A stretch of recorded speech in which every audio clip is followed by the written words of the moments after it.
우리 한국 분들은 말을 잘합니다. 네. 네가 태어날 때부터 네 오빠 인생이 망가졌다. 너는 우리 집안의 저주다. 딸내미한테 함부로 그렇게 말합니다. 며느리 들어오면 네가 이 집안에 들어올 때부터 우리 가정이 이 꼴이 나기 시작했다. 모든 책임과 원망을 다 뒤집어 씌워버립니다. 하나 잘못해도 너 때문에 우리 집안을 말아먹었다라고 쉽게 말을 던져버리는 우리 안에 중독된 원망이 무섭게 존재하고 있다는 것이죠. 여러분, 문제는 무엇입니까? 이렇게 모세가 어느 틈에 굶어 죽이려고 데리고 나온 사람으로 모세와 아론이 악마화 되어지는 자리에서 사람들은 이런 악의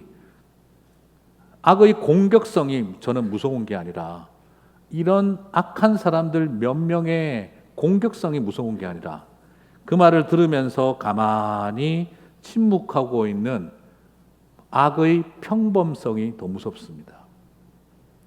악한 말을 하는 사람의 거친 말이 무서운, 폭력성이 무서운 게 아니라 그 말을 가만히 듣고 있는 악의 보편성과 평범함이 사실은 훨씬 더 무서운 것입니다. 이스라엘은 그렇게 뜨겁게 모세와 미리암과 함께 찬양을 하던 사람들이 어느 틈에 무서운 비방과 원망의 자리, 그리고 자신들의 영적 지도자가 우리를 망하게 하고 죽이려고 작정하여 끌고 나온 사람으로 어느 틈에 그렇게 낙인을 찍어버렸습니다. 여러분, 우리의 마음속에 이것이 굉장히 큰 어려움이죠. 그런데 여기서 지금 남아있는 게 원망밖에 없는데요, 이 원망이라는 단어는 신기하게도 히브리어로 원망이라는 단어는 어떤 뜻이 없어요. 뭐 어원적 고찰이 없어요. 이건 왜냐 그러면 이 원망이라는 히브리어 단어는 의성어입니다. 의성어. 그래서 영어로 번역하면 제일 좋은 게 murmuring입니다. 어원을 없어요. 이게 뭐 가슴이 아픈 현실적 고통과 뭐 거기에서 발생하게 된 상한 감정, 이런 문자적 배경이 없습니다. 그냥 murmuring, 원망이라는 말은 구숑 하는 거랄게, 이게 원망이라는 거예요. 아니 뭐 그냥 뭐 밥 한 그릇 줘놓고 그냥 배고프냐, 배 안 부르냐 물어보고 그냥 두 그릇 먹는 놈은 그냥 배 터져 죽겠다, 그냥 구실구실. 물 한 그릇 줘놓고 뭐 그냥 시원하냐고 그러면 저 자기같이 그냥 석자 마시는 인간은 그냥 뭐 구실구실 하는 게, 이게 바로 뭐라는 거죠? 원망이라는 단어예요. 근데 너무 놀랍게도 논리적 배경도 없고 자기 중심적인 이야기죠. 소위 말해서 이비하는 낙서라는 것이죠. 자, 이런 어떤 상황인데 너무나 놀랍게도 구약 성경에 이 머머링이라는 이 표현이 구약 성경의 전체에서 8번 나와요. 그런데 16장에서만 7번 나옵니다. 참 신기한 이야기죠.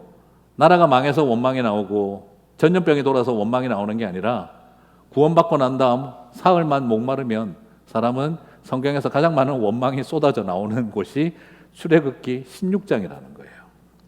사흘 전에 무슨 일이 있었습니까? 홍해바다가 갈라지는 역사상 이런 구원을 경험해 본 적이 없습니다. 그 압도적인 구원의 감격을 경험하고 나서 사흘 딱 지나니까 성경에서 머머링이 제일 많이 나오는 장이 쓰여졌다라는 것이죠. 구약에서 믿음이라는 단어가 창세기에서 아브라함이 믿었다는 말 첫 번째, 그리고 두 번째 이스라엘이 여호와와 모세를 믿었더라. 구약 성경 전체에서 두 번째 믿음이라는 단어가 나오고 난 다음 원망이 가장 많이 나왔습니다. 가장 원망이 많았던 때는 인류 최고의 출애굽의 구원 역사 다음에 최다 원망이 쏟아졌다라는 것입니다. 여러분, 여기서 우리에게 주는 영적 교훈이 무엇이겠습니까? 분위기 좋을 때 더 조심하라는 것입니다. 그리고 잘 될 때 긴장 풀지 말라는 말입니다. 뜨거운 은혜를 경험한 사람들이 제일 많이 한 것이 원망이었습니다. 그래서 교회 건축 예배 다 마치고 난 다음 분열이 되는 것입니다. 선교사 파송하고 난 다음 갈등이 생기는 것입니다. 은혜 받고 난 다음 다 갈라지는 것입니다. 이것이 우리에게 주어지는 일입니다. 우리 정말 좋아요. 우리 목장, 우리 초원, 우리 교회 정말 좋아요 하고 난 다음에 원망이 넘치게 된다, 이 말입니다. 이것이 우리 안에 나타나는 모습인 거예요. 그리고 이 원망이 겉보기에는 아론을 원망하고 모세를 원망하는 듯 했으나 사실은 그 속에는 하나님을 향한 원망이었다라고 하나님이 평가하고 있습니다. 출애굽기 16장 7절에서 8절. 아침에는 너희가 여호와의 영광을 보리니 이는 여호와께서 너희가 자기를 향하여 원망함을 들으셨습니다. 우리가 누구이기에 너희가 우리에게 대하여 원망하느냐. 모세가 또 이르되 여호와께서 저녁에는 너희에게 고기를 주어 먹이시고 아침에는 떡으로 배불리시리니 이는 여호와께서 자기를 향하여 너희가 원망하는 그 말을 들으셨습니다. 우리가 누구냐? 너희의 원망은 우리를 향함이 아니요 여호와를 향하여 함이로다. 여러분, 사람은 항상 모세와 아론을 탓하고 원망하는 것처럼 하지만 결국에는 누구를 향하고 있습니까? 하나님 밉다는 거예요. 모세를 원망하는 것은 하나님을 향한 미움으로 이어지고 있다는 겁니다. 그게 여러분 왜 그러느냐? 이게 바로 원죄의 본질이에요. 아담과 하와의 이야기를 기억나시죠? 하나님이 바보가 아닌데 아담에게 물어보십니다. 아담아, 네가 어찌하여 선악을 알게 하는 나무의 실과를 먹었느냐? 아담이 뭐라고 이야기를 하죠? 누구 탓이라고요? 여자 탓이라고 합니다. 그런데 다시 읽어보면 누구 탓입니까? 하나님 탓입니다.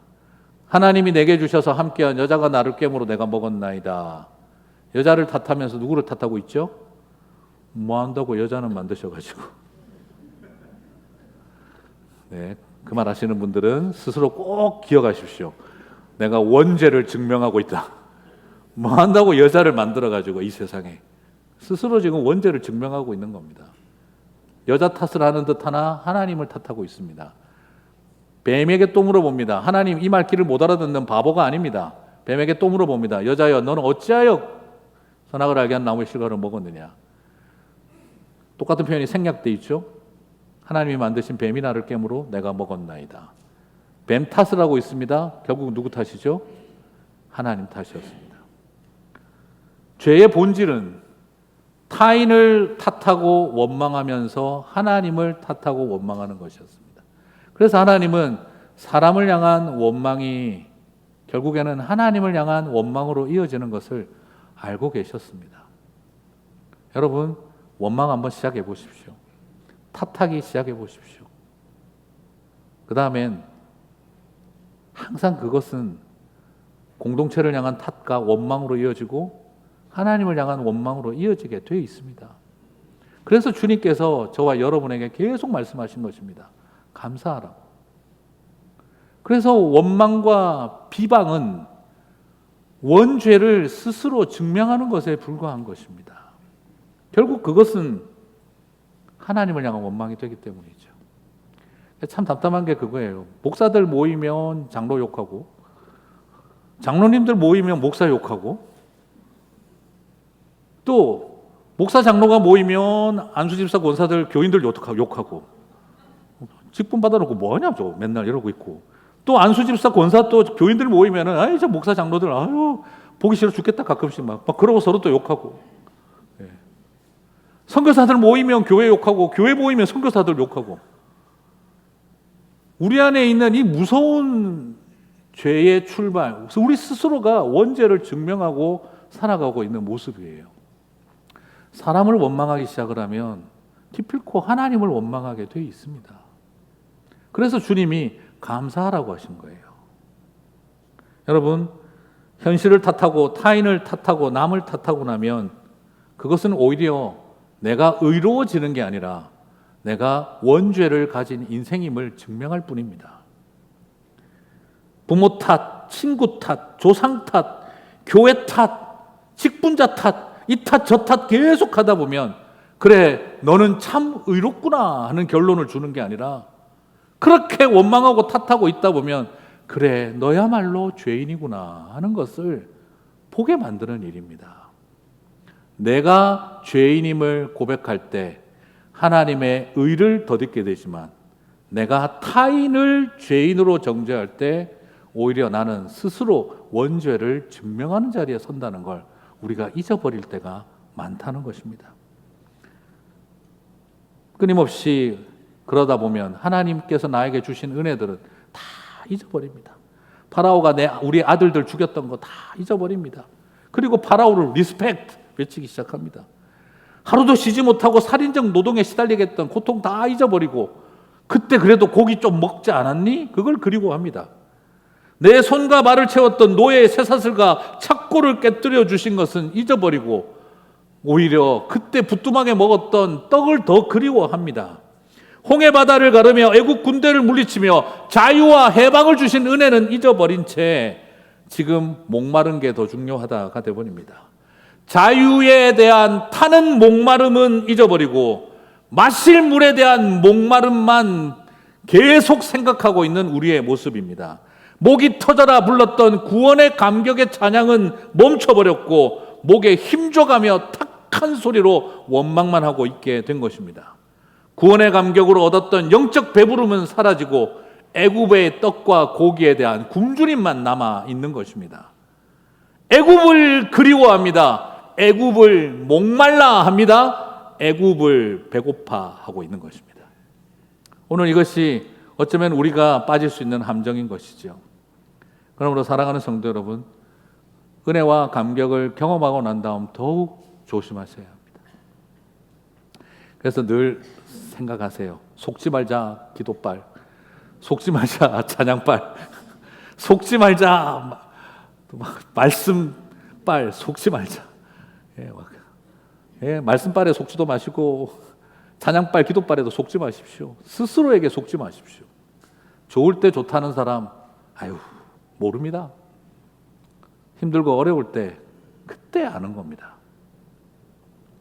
오히려 우리의 마음속에 하나님은 이스라엘의 이 민낯을 통해 구원의 감격을 경험해도 여전히 우리는 400년의 노예 물 빼는 싸움을 해야 한다는 걸 발견하게 되는 것이죠. 원망하고 탓하며 죄를 그리워하는 이스라엘과 달리 하나님은 어떤 모습입니까? 하나님은 오히려 경청하시고 공급하시고 그리고 끝까지 우리를 믿어주시는 분이십니다. 아직도 어린애 같으니까, 아직도 어린애 같은 이스라엘이니까 주님은 그 소리를 다 들어주시고 공급해 주십니다. 먼저 들어주셨습니다. 하나님은 계속해서 그들의 원망을 듣기 싫으실 텐데도 다 들어주셨습니다. 16장에서 여러분 아까 말씀드렸죠. 원망이라는 표현이 몇 번 나온다고요? 7번 나온다 그랬어요. 그런데 그 7번 중에 4번이 사실은 뭐냐 그러면 이렇게 됩니다. 하나님이 그 원망함을 들으셨도다. 그들이 7번 원망을 했다고 성경에 이 머머링이라는 원망이라는 단어가 8번 나오는데 7번이 16장에 나오는데 그 원망의 7번 중에 4번은 하나님이 그 원망을 들으셨도다로 감싸 안고 계신다는 겁니다. 사랑하는 성도 여러분, 우리는 원망하나 주님은 들으신다는 겁니다. 우리의 그 부당한 원망까지도 경청하신다는 것입니다. 저는 이걸 보면서 왜 들으십니까? 이 생각이 들어요. 그냥 이런 걸 왜 들으십니까? 싶은데 주님 다 들어주시고 계신 거죠. 4번만 들었다는 말이겠습니까? 7번 다 들었다는 이야기죠. 그리고 나서 그들에게 만나와 메추라기를 공급하십니다. 만나를 주시면 마치 씨도 뿌리지 않고 김도 매지 않고 추수만 있는 농사입니다. 여러분, 세상에 이런 농사가 어디 있습니까? 추수만 하면 되는 농사. 메추라기를 주신 것도 닭장도 만들지 않고 똥도 치우지 않고 먹이도 안 줘도 되는 그냥 바로 그 자리에서 구워 먹을 수 있는 성체 고기를 주신 것이었습니다. 추수만 해도 되는 농사, 그리고 수확만 하면 되는, 이렇게 키우면 되는 이런 비즈니스가 세상에 어디 있습니까? 저는 출애굽기에서 홍해바다가 갈라진 것보다 더 위대한 기적이 있다면 이런 인생들을 위해 40년 동안 한결같이 아침 저녁으로 먹이신 주님의 은혜라고 생각합니다. 여러분, 우리 자매님들 아시죠? 이 인간 40년 아침 저녁 밥 먹인다고 생각해 보십시오. 기적이지 않습니까? 기적. 지금 벌써 알고 계시죠? 그 기적이 깨지신 분들 꽤 많죠? 지금. 네. 이 인간을 끝까지 아침 저녁을 먹인다? 하나도 아니고 정말 하나님의 은혜입니다. 여러분, 정말 평생 사랑하자고 결혼해도 흔들리지 않고 밥 먹일 수 있겠습니까? 평생 사랑하고 살자고 했지만 아침에는 만나, 저녁에는 고기 반찬 먹일 자신 있으십니까? 이게 참 쉬운 일이 아닙니다. 이런 원망투성이들을 40년을 먹이신 게 진짜 기적입니다. 어떤 권사님 한 분이 너무너무 남편 때문에 힘들어하시고 고생하실 때 그때 그런 이야기를 하시더라고요. 목사님, 내가 정말 죽고 싶을 만큼 괴로웠어도요 40년 동안 이 인간 아침은 꼭꼭 해먹였습니다. 제가 권사님 그게 쉽지 않으셨을 텐데 제가 두들겨 맞아서 눈이 부은 날도 나와서 밥 해먹이고 보냈습니다. 어떻게 참으셨습니까? 그냥 그때마다 그 생각했습니다. 나 같은 인간도 40년 동안 아침 저녁으로 먹이신 주님이신데, 한결같이 먹이신 주님이신데 내가 주님 마음으로 저녁까지 못해도 아침은 해주자. 그 마음으로, 그래서 아침 밥상 차리면서 늘 우셨답니다. 하나님, 얼마나 그 이스라엘을 위해 40년을 밥을 먹이셨다면 얼마나 힘드셨을까요? 저를 그렇게 인도하시는 하나님 감사합니다. 남편 이뻐서가 아니라 하나님 고마워서 그냥 그렇게 했습니다. 그 이야기를 하시더라고요. 참 그 이야기 들으면서 많은 생각을 했습니다. 그러고 난 다음 하나님은 뭘 기대하시는 겁니까? 출애굽기 16장 6절, 모세와 아론이 온 이스라엘 자손에게 이르되 저녁이 되면 너희가 여호와께서 너희를 애굽 땅에서 인도해 내셨음을 알 것이요 고기 반찬 먹으면 그때야 알지 않겠나. 16장 12절, 내가 이스라엘 자손의 원망함을 들었노라. 그들에게 말하여 이르기를 너희가 해질 때에는 고기를 먹고 아침에는 떡으로 배부르리니 내가 여호와 너희의 하나님인 줄 알리라 하라 하시니라. 무슨 말입니까? 여기서 딱 가요가 떠오르지 않습니까? 가사 바꿔서 언젠가 나 알겠지 하는 거죠. 언젠가는 알겠지. 내가 아침 저녁으로 따순 밥, 더운 국 그렇게 먹인 거 언젠가 알 날이 오겠지.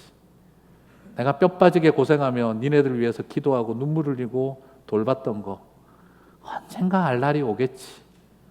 이게 뭡니까? 주님의 믿음입니다.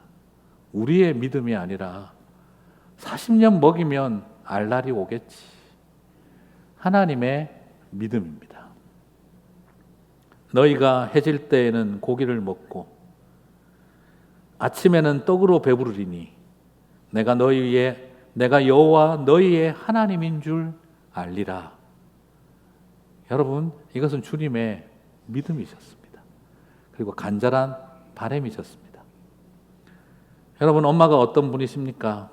원망하고 성깔 부리고 못되게 굴었던 자식인데 눈물 삼키고 서름 삼키며 저녁에 고기 반찬 해먹이고 아침에 나갈 때 더 일찍 일어나 밥 챙겨주며 돌봤던 마음이 바로 이 출애굽의 하나님의 마음은 밥상 차리는 어머니의 모습이셨다라는 것입니다. 사랑하는 성도 여러분, 출애굽 이후에 이스라엘의 원망과 비방에도 불구하고 하나님은 물을 먹이시고 떡을 먹이셨다고 했습니다. 물과 떡을 보면 이것이 무엇을 보여주고 있냐면 성찬을 예표하고 있습니다. 출애굽 이후에 홍해 바다를 건너는 구원의 이후에 마라의 물 이야기를 통해 하나님은 엘림의 12오아시스를 통해 물을 먹이시고 그리고 또한 만나를 통해 떡을 먹이시는 이야기로 이어지고 있습니다. 참 이 패턴이 너무너무 신약적입니다.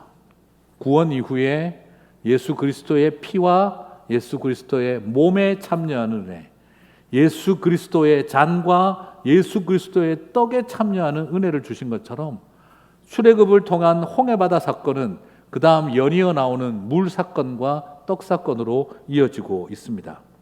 마라의 쓴물에 넣어준 그 나무를 십자가라고 봐도 너무 과하다고 생각하지는 않습니다.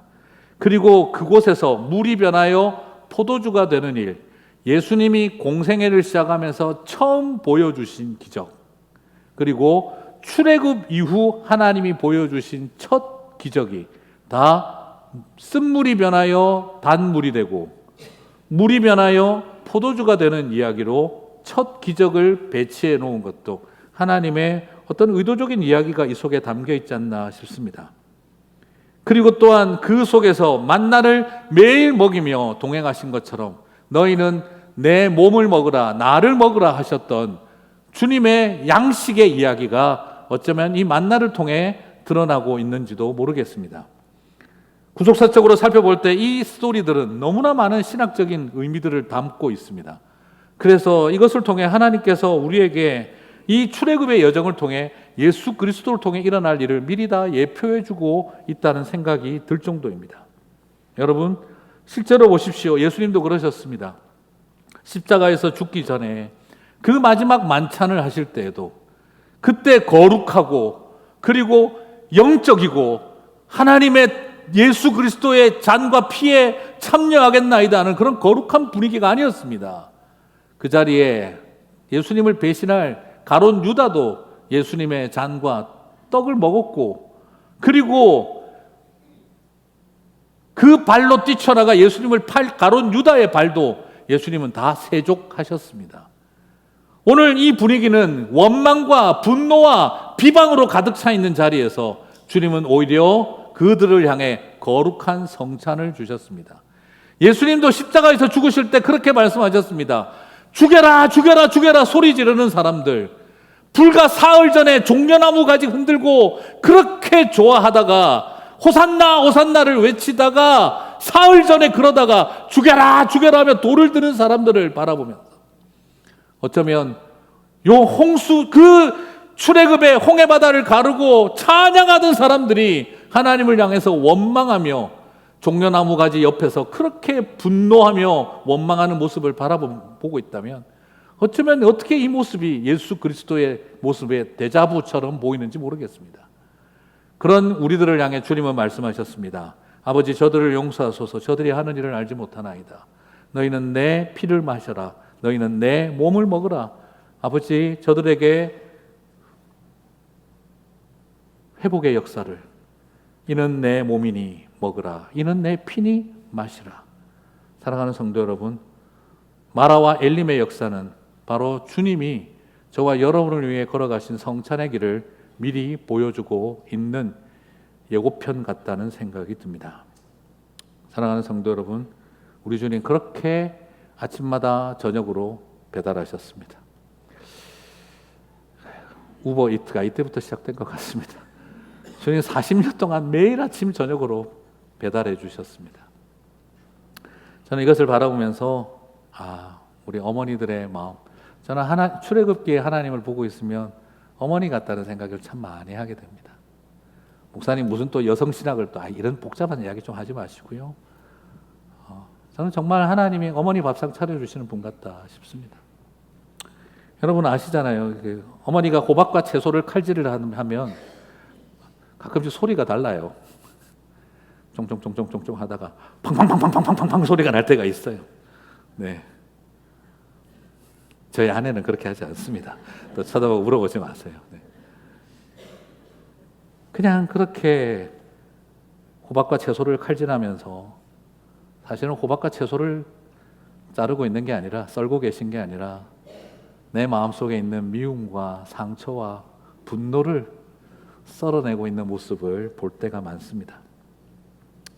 된장찌개 부글부글 끓는 모습을 쳐다보고 있는 걸 보다 보면 어머니 마음에도 분노와 상처가 부글부글 끓고 있구나 하는 생각이 들 때가 많습니다.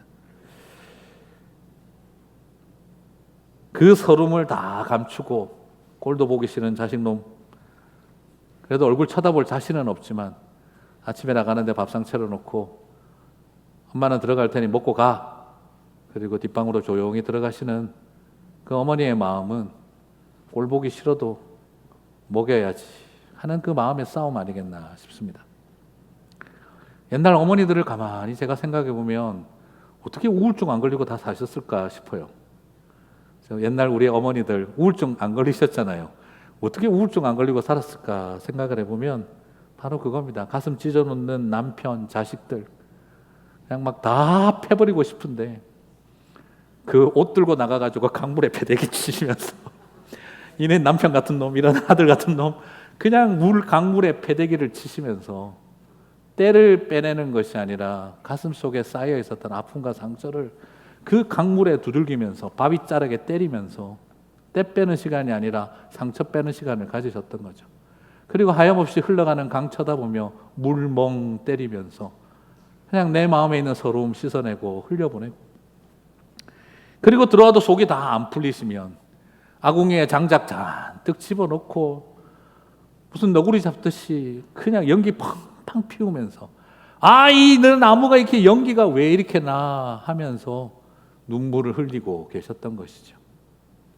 울고 싶을 때 울지 못하니 아궁이 불 때 가며 연기 뒤집었으며 굳이 그 왓에 앉아서 울고 계시다가 활활 타오르는 불구덩 쳐다보면서 마음에 있는 분노, 불구덩 같은 마음들 거기에 다 집어넣으시고 그래도 화가 안 풀리고 마음이 뒤집어지면 밤에 앉아서 뻣뻣해진 남편, 자식 옷들 꺼내가지고 제발 인간들아 좀 부드러워져라.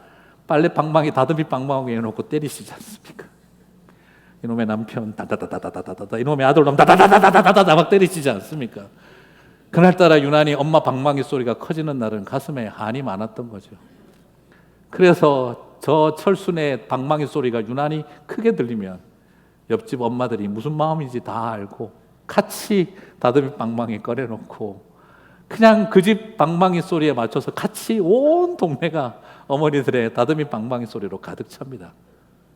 그러면서 가슴 속에 있었던 응어리 다 쏟아내는 거. 어쩌면 세탁기가 줄 수 없는, 어쩌면 세탁소가 해줄 수 없는 그 마음의 한을 그렇게 풀어가면서 오늘 밤에도 고기 반찬, 내일 아침에도 떡 하나 잘 차려서 밥 다 붓고 그리고 국 데워서 그렇게 먹이고 보냈던 게 아닐까 싶습니다. 언젠가 내 마음 알 날이 오겠지. 언젠가 이 애미 마음 알 날이 오겠지. 그 믿음 하나로 버티셨던 것. 저는 그게 오늘 우리 하나님이셨습니다. 40년을 그렇게 먹이면 내가 그들의 하나님인 것을 알지 않을까? 사랑하는 성도 여러분, 40년을 꼭 먹고 알지 마시기 바랍니다. 그래서 만나도 여러분 뜻이 말씀을 마무리하겠습니다. 만나도 뜻이 참 재미난데요. 만나도 어원이 없어요. 만나도 어원이 없어요.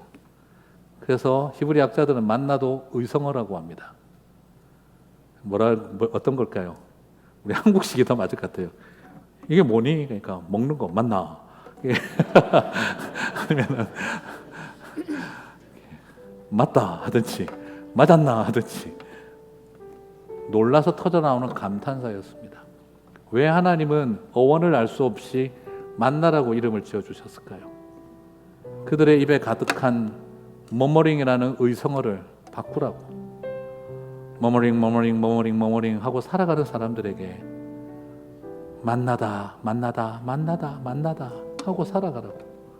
저와 여러분에게 뜻없는 의성어를 입술에 붙여주셨습니다. 사랑하는 성도 여러분, 이제 원망과 머머링이 아니라 만나라고 하는 의성어가 새롭게 저와 여러분의 입술에 가득하시기를 바랍니다. 그것이 저와 여러분을 살리실 줄 믿습니다.